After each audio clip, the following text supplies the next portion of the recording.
Hello friends, आज हम resource and development का पार्ट सेकंड पढ़ेंगे। इससे पहले के वीडियो लेक्चर में हमने देखा था कि रिसोर्स की डेफिनेशन क्या होती है और उसका किस प्रकार से हम क्लासिफिकेशन कर सकते हैं, उसी को हम इस वीडियो लेक्चर में कंटिन्यू करेंगे। On the basis of ownership we can divide resources in individual resources, community owned resources, national resources and international resources. First of all individual resources, इसको एग्जांपल के द्वारा हम समझते हैं। इंडिविजुअल रिसोर्सेज क्या होता है? इंडिविजुअल रिसोर्सेज लाइक आपका घर जो है आपका इंडिविजुअल रिसोर्सेज है, इसमें स्वामित्व आपका खुद का है और प्लॉट्स है वो भी आपका खुद का है, इसमें किसी और का दखल नहीं है, उसका ओनर्ड आप खुद स्वयं हो, तो वो इंडिविजुअल रिसोर्सेज के अंतर्गत आएगा। नेक्स्ट है कम्युनिटी ओनर्ड। कम्युनिटी ओनर्स को एग्जांपल के माध्यम से हम समझते हैं अपन। लाइक किसी गांव के अंदर ग्रासिंग ग्राउंड होता है, जानवरों के चरने के लिए जो चरागाह भूमि होती है उसको ग्रासिंग ग्राउंड कहते हैं। वो किसी एक व्यक्ति, इंडिविजुअल व्यक्ति पर्सन की नहीं होती, ना होकर पूरे विलेज की होती है, इसलिए उसको कम्युनिटी ओनर्ड कहेंगे। उसमें मालिकाना हक किसी एक व्यक्ति का नहीं होता है। इसी तरह से नेक्स्ट एग्जांपल है पब्लिक पार्क।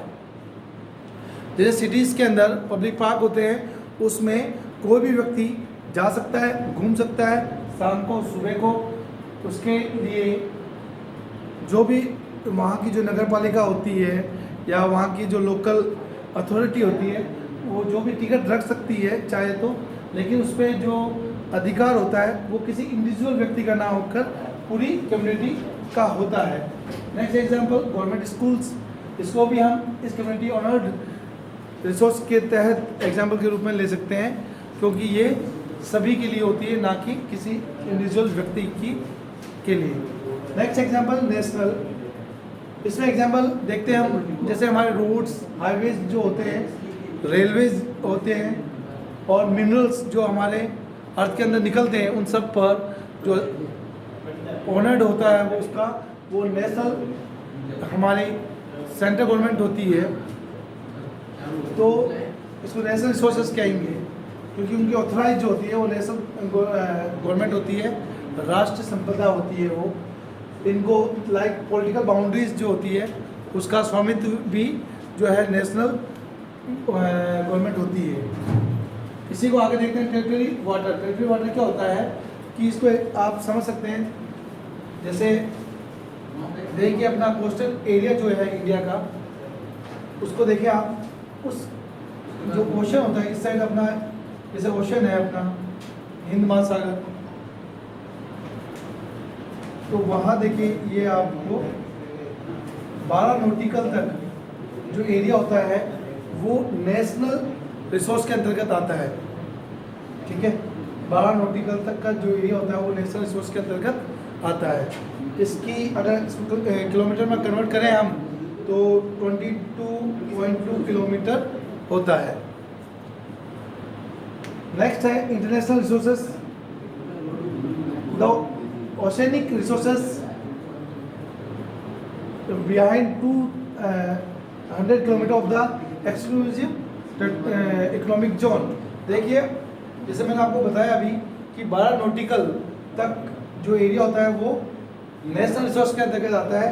यहाँ से लेकर 200 किलोमीटर तक का area economical exclusive economical zone कहलाता है। इस एरिया के अंतर्गत कोई भी जो नेशन होता है वो अपने नेबर कंट्री की मदद से या उनके बीच आपसी समझौते से वो इसमें फिशिंग और अदर इकोनॉमिकली कोई भी काम कर सकता है। फिशिंग करना है या उनकी जहाज़ें जा सकती है 200 किलोमीटर तक, कोई भी उत्पाद निकाल सकती है वो, लेकिन आपसी जो नियर जो कंट्री होती है उनसे आपस में उनका गठबंधन या उनसे संधि होना जरूरी है इसके लिए।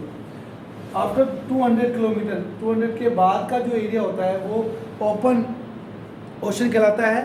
इसके अंदर किसी एक इंडिविजुअल देश का कोई भी हस्तक्षेप नहीं होता है, इसके लिए इंटरनेशनल रिसोर्स कहलाएगा। अगर इस क्षेत्र में कोई कार्य करना है तो आपको इंटरनेशनल जो लॉ है उसके तहत आपको कार्य करना होगा और उसके लिए जो सबसे बड़ी अथॉरिटी है यूएनओ है। तो यूएनओ से आपको जो है परमिशन लेनी होगी, तभी आप कोई कार्य 200 किलोमीटर के बाहर कर पाओगे। आगे देखते हैं हम, on the basis of development के आधार पर हम जो है potential resource, development resource, stock और रिजर्व में क्लासिफिकेशन कर पाएंगे। First of all potential resources क्या होता है? पोटेंशियल रिसोर्स वो होते हैं जिनको अब तक हमने यूज़ नहीं किया, have not been utilize now, लेकिन उनमें क्षमता होती है, पोटेंशियल होता है कि वो in future we can use. Availability of technology, उनको यूज़ करने के लिए हमारे पास टेक्नोलॉजी होती है, बट विलिंग टू यूज़, और उनको यूज़ करने के लिए हमारी इच्छा शक्ति भी है, बट अभी तक हमने उनको यूटिलाइज नहीं किया है, यूज़ नहीं किया है, उपभोग नहीं किया है, इसलिए वो पोटेंशियल रिसोर्स के अंतर्गत आएंगे। नेक्स्ट है developed resources, those resources that we can use at present time, और ability also technology, we have ability of technology and willing of to use also. तो क्वांटिटी और quality we are using at present, we called है developed resources. Next है stock. Stock किसे कहते हैं कि इस स्टॉक के अंतर्गत क्या होता है कि हमारे पास विलिंग टू यूज, हम चाहते हैं इसको यूज करना, but we don't have a appropriate technology to use, so that अगर अपने पास टेक्नोलॉजी यूज तो करना चाहते हैं पर अपने पास कोई पर्याप्त टेक्नोलॉजी नहीं है उसको यूज करने के लिए, तो हम उसको यूज नहीं कर पाते हैं, तो वो स्टॉक कहलाएगा। क्योंकि तो उसकी जो क्षमता है वो है हमारे पास, लेकिन उसको यूज़ करने के लिए जो टेक्नोलॉजी चाहिए हमारे पास वो नहीं है। इसको एक एग्जांपल के द्वारा हम समझ सकते हैं। लाइक हम देखें वाटर जो होता है वो बनता है H2O से, हाइड्रोजन और ऑक्सीजन से। तो हमारे पास वाटर ओशन में बहुत सारा पड़ा हुआ है, पर हमारे पास टेक्नोलॉजी नहीं है कि भाई हम हाइड्रोजन और ऑक्सीजन को अलग कर सकें, तो उसका हम यूज़ नहीं कर पाएंगे। तो यूज़ जब नहीं कर पाएंगे तो वो स्टॉक के अंतर्गत आएगा। नेक्स्ट है रिजर्व। रिजर्व में क्या है कि एबिलिटी ऑफ टेक्नोलॉजी है अपने पास, विलिंग टू यूज़ भी है, हम इसको यूज़ भी करना चाहते हैं, टेक्नोलॉजी भी है अपने पास, पर अभी यूज़ नहीं करना चाहते हैं।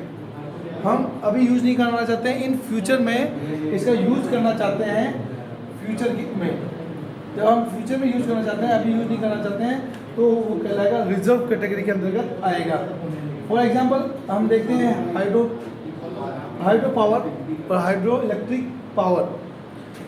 जैसे समझे हम इसको कि रिवर जो है अपने यहाँ मौजूद है, उसमें बांध बनाकर हम उससे काफ़ी चीज़ें रिजर्व करते हैं, वाटर को रिजर्व करते हैं, इरिगेशन करते हैं, बहुत सी चीज़ें करते हैं। बट हाइड्रो इलेक्ट्रिसिटी अभी इतनी तादाद में प्रोड्यूस नहीं कर रहे हैं, लेकिन आने वाले समय में हम कर सकते हैं।